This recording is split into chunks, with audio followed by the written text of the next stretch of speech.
Честно говоря, вот мы с вами все здесь по теме Пицунская роща, апартаменты, энергетики, я не знаю, еще другие вопросы. Мы с вами видим лицо той властной элиты, которая коррумпирована, занимается дезинформацией, совершенно далека от национальных интересов, вообще от национального менталитета, вообще от демократических принципов. И видим элиту, которая не только полностью оторвана от народа, от ее чаяния, от ее интересов, но которая проводит антигосударственную, антиабхазскую политику. Вещи надо уже называть своими именами. Понимаете? Казалось бы, что уже можно ожидать?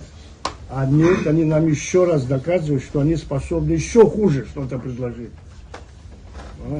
Каждый день мы пребывание, вот такой власти, мы видим, что она несет серьезные, не только имиджевые для абхазского государства, абхазского народа, но она оказывает очень огромное отрицательное влияние на национальное самосознание абхазской молодежи.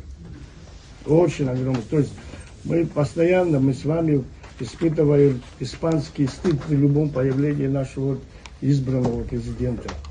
Как такое может быть? Понимаете, у нас ситуация чрезвычайная сегодня в Абхазии. Я тоже должен сказать, что и действия оппозиции напоминает такое, выпускание пара, когда попусту израсходуется общественная энергия. Мы не можем уже, понимаете, у нас действительно идет, на мой взгляд, идет такой тихий, спокойный демонтаж абхазской государственности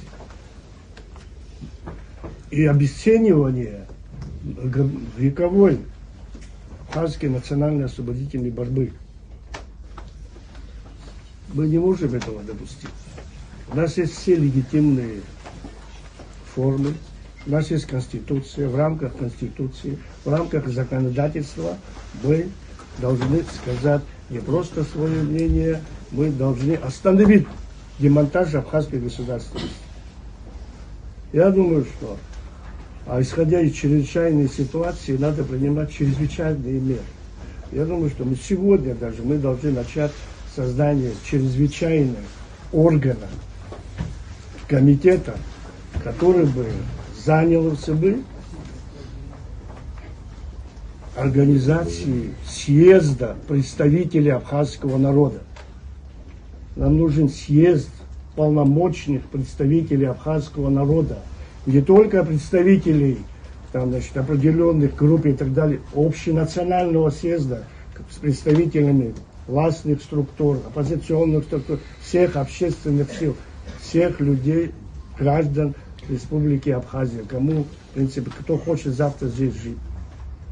Я думаю, что это тот вариант, который легитимный вариант по Конституции, который на этом съезде полномочные представители мы можем уже решить проблемы, определить те проблемы, которые стоят перед нами, и найти пути решения, легитимные пути решения.